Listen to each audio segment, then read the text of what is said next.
ومن يشاقق الرسول من بعد ما تبين له الهدى ويتبع غير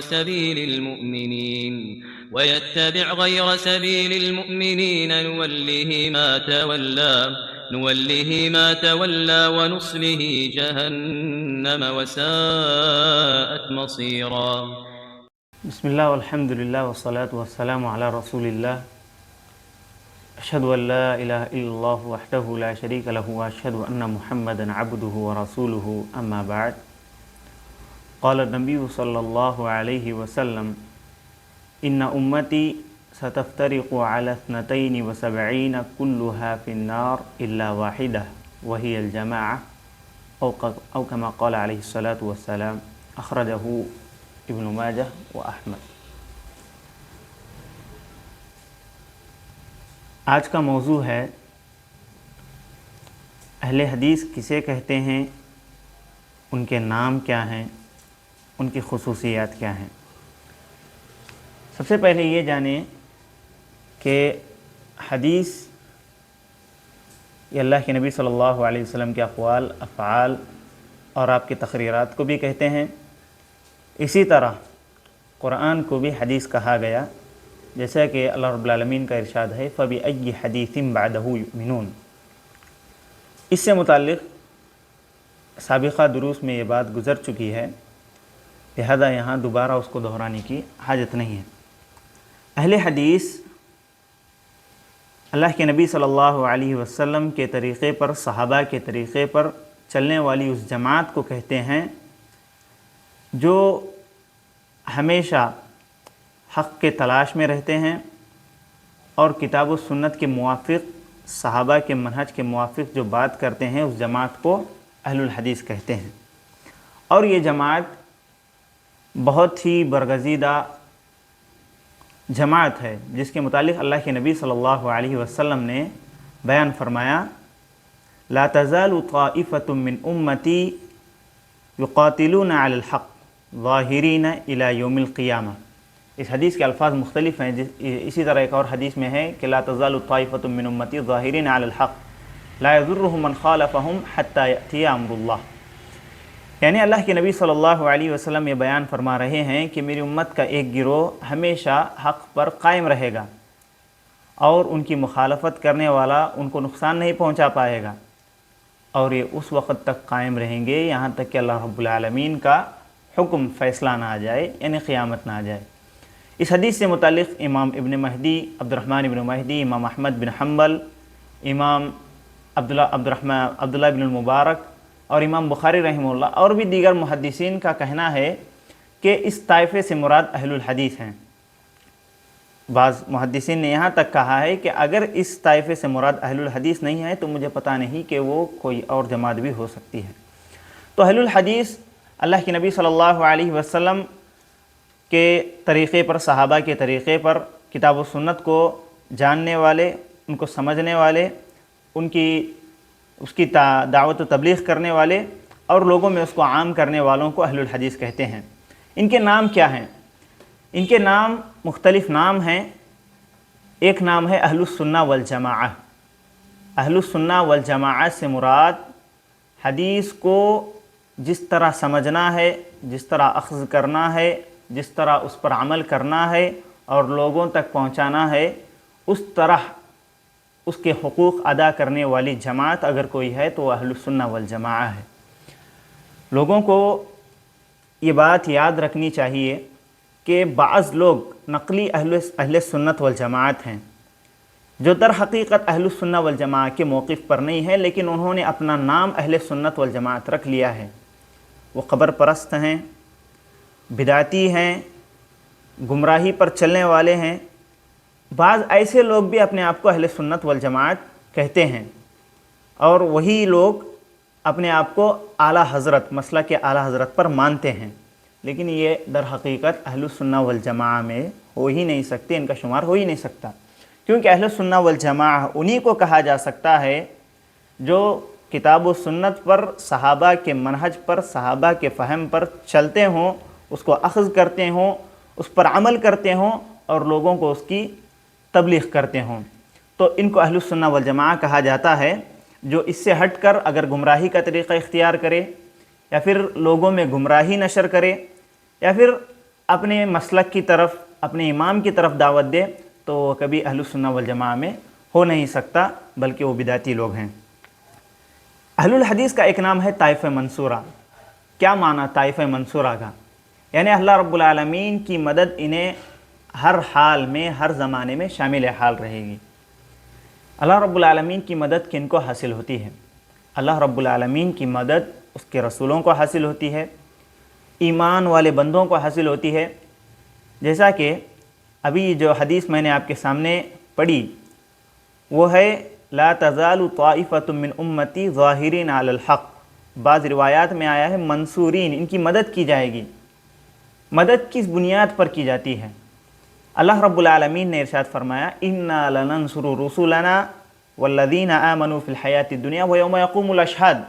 اللہ رب العالمین اس کے جو رسول ہوتے ہیں ان کی مدد کرتا ہے، اور اسی طرح ایمان والے بندوں کی اللہ رب العالمین مدد کرتا ہے۔ تو یہ اللہ رب العالمین کی مدد ہر ہمیشہ اللہ کے نیک بندوں کے ساتھ شامل حال رہے گی۔ تو طائفہ منصورہ یہ وہ جماعت ہے کہ قیامت تک اللہ رب العالمین ان کی مدد کرتا رہے گا، گرچہ بدعتی لوگ، گمراہ لوگ ان کے راہ میں کتنی بھی رکاوٹیں پیدا کر لیں، اللہ رب العالمین ان کو ہمیشہ غالب کر کے رہے گا، اور اللہ رب العالمین کا وعدہ ہے کہ اللہ کا دین غالب ہو کر رہے گا، جیسا کہ اس سے متعلق بہت ساری آیات اور احادیث اس پر شاہد ہیں۔ اسی طرح اہل الحدیث کو سلفی بھی کہا جاتا ہے۔ سلف، اس سے متعلق بھی پہلے بات گزر چکی ہے کہ سلف اللہ کے نبی صلی اللہ علیہ وسلم، صحابہ اور ان کے طریقے پر جو کتاب و سنت کو اخذ کرتے ہیں، اس پر عمل کرتے ہیں، لوگوں کو اس کی تعلیم دیتے ہیں، اور اس کے بعد اس تعلیم کے بعد امر بالمعروف نہی عن المنکر کے بعد جو مصائب کا سامنا انہیں کرنا پڑتا ہے اس پر وہ صبر کرتے ہیں۔ تو یہ ان کو سلفی بھی کہا جاتا ہے، اور اسی طرح ان کو فرقہ ناجیہ بھی کہا جاتا ہے، یعنی کامیاب ہونے والا گروہ۔ کامیاب ہونے والا گروہ، نجات پانے والا گروہ۔ کس چیز سے نجات پانے والا گروہ؟ اس حدیث میں جو اللہ کے نبی صلی اللہ علیہ وسلم نے فرمایا ان امتی ستفترق علی 72 کلھا فی النار الا واحدہ، یعنی یہ جو گروہ ہے، یہ جو نجات پانے والا ہے، یہ جہنم سے آخرت میں نجات پانے والا گروہ ہے۔ نجات جہنم سے، اخروی نجات، دنیاوی نجات اور اسی طرح اخروی نجات پانے والا گروہ اگر کوئی ہے، اس سے متعلق ائمہ اہل سنت والجماعت نے جو بیان کیا ہے، اگر کوئی وہ گروہ ہے تو وہ بس اہل الحدیث کا گروہ ہے۔ اور اسی طرح ان کے نام ہیں، بعض انصار السنہ بھی ہے، یہ بس نام ہے، جبکہ ان سب کا اگر کوئی مشرب ہے تو بس وہ کتاب و سنت ہے اور صحابہ کا فہم ہے۔ اس کے بعد ان کی خصوصیات کیا ہیں؟ اہل الحدیث کی خصوصیات جو ہیں، وہ سب سے پہلی خصوصیت یہ ہے کہ وہ کتاب و سنت کو مقدم رکھتے ہیں۔ اپنے ائمہ کی بات پر سب سے پہلے اگر کسی کو مقدم رکھتے ہیں تو وہ کتاب و سنت کو مقدم رکھتے ہیں۔ ہمیشہ سب سے پہلے شخصیات کو نہیں دیکھتے بلکہ کتاب و سنت کو دیکھتے ہیں۔ اگر شخصیات کو دیکھا جائے تو پھر امت میں حق قائم نہیں رہ سکتا، حق باقی نہیں رہ سکتا۔ اگر حق کو جاننا ہو تو کتاب و سنت کو دیکھنا پڑے گا، آیا یہ بات کتاب و سنت کے موافق ہے یا نہیں، دیکھنا پڑے گا۔ شخصیات کبھی حق کا معیار نہیں ہو سکتی، بلکہ حق کا معیار وہی ہے، حق وہی ہے جو دلیل پر قائم ہو، گرچہ ایک انسان بھی، ایک شخص بھی اگر دلیل پر قائم ہو تو وہ حق پر ہے، گرچہ اس کے سامنے باطل پرست ہزاروں اور لاکھوں کی تعداد میں کیوں نہ ہو۔ ان کی خصوصیات میں یہ بات شامل ہے کہ اللہ رب العالمین کے بارے میں جیسا ایمان لانا ہے، اللہ رب العالمین کے بارے میں جیسا عقیدہ رکھنا ہے، ویسا عقیدہ یہ لوگ رکھتے ہیں۔ اللہ رب العالمین کی عبادت سے متعلق لیجئے، سب سے پہلے اللہ رب العالمین کی ربوبیت کے بارے میں لیجئے کہ اللہ رب العالمین کو خالق، مالک، مدبر، یہ سب اللہ رب العالمین کے اختیارات میں ہیں، اور ایسا عقیدہ یہ اہل السنہ والجماعہ کا ہمیشہ رہا ہے۔ دوسرا جو مسئلہ آتا ہے جہاں پر لوگ عین دھوکہ کھا جاتے ہیں یا پھر وہاں پر چوک کر بیٹھتے ہیں، وہ ہے توحید الوہیت، جس کو توحید عبادت بھی کہتے ہیں۔ عبادت کے مسائل میں آ کر لوگ بھٹک جاتے ہیں، اللہ رب العالمین کو چھوڑ کر غیروں کو الہ بناتے ہیں، غیروں کو مشکل کشا، غیروں کو حاجت روا بناتے ہیں، کسی کو بگڑی بنانے والا، اولاد دینے والا، شفا دینے والا، بیماری میں ڈالنے والا، طرح طرح کے برے برے جو بھی ہیں یہ برے برے عقائد رکھتے ہیں یہ لوگوں سے متعلق۔ لیکن در حقیقت بات یہ ہے کہ اللہ رب العالمین کے علاوہ کوئی نہ بگڑی بنا سکتا ہے، نہ اولاد دے سکتا ہے، نہ شفا دے سکتا ہے، نہ ہی کسی کو بیمار کر سکتا ہے، بلکہ یہ پوری کائنات اگر کسی کے حکم سے چلتی ہے تو بس اللہ رب العالمین کے حکم سے چلتی ہے۔ جو بھی اس کائنات میں ہوتا ہے وہ اللہ رب العالمین کے حکم سے ہوتا ہے۔ اب اس کے بعد توحید اسماء و صفات سے متعلق اہل السنہ والجماعہ کا کیا موقف ہے؟ اہل السنہ والجماعہ کا موقف یہ ہے کہ اللہ رب العالمین کے سارے اسماء جو بھی ہیں وہ اپنے حسن میں کمال درجے کے ہیں، اپنے حسن میں غائب درجے کے کمال درجے کے ہیں، اور اللہ رب العالمین نے جن اسماء سے اپنے آپ کو ان کو متصف کرتے ہیں اور اس میں عقل کو دخل نہیں دیتے۔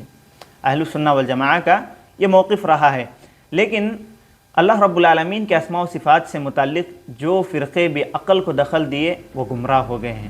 معتزلہ، اشاعرہ، کلابیہ، یہ سارے ایسے فرقے ہیں جو اللہ رب العالمین کے اسماء و صفات سے متعلق بھی اپنی عقل کو دخل دیتے ہیں، بس وہ گمراہ ہو گئے۔ بس اللہ رب العالمین کے اسماء و صفات سے متعلق اہل السنہ والجماعہ، اہل الحدیث کا جو موقف ہے وہ یہی ہے کہ اسی کو مانا جائے گا جو اللہ رب العالمین نے اپنے لیے ثابت کیا ہے، اللہ کے رسول صلی اللہ علیہ وسلم نے جو اس کے لیے ثابت کیا ہے۔ اور اسی طرح اہل الحدیث کی امتیازی خصوصیات میں سے خصوصیت یہ بھی ہے کہ وہ اللہ کے علاوہ کسی سے مدد طلب نہیں کرتے۔ کیا مطلب مدد طلب نہیں کرتے؟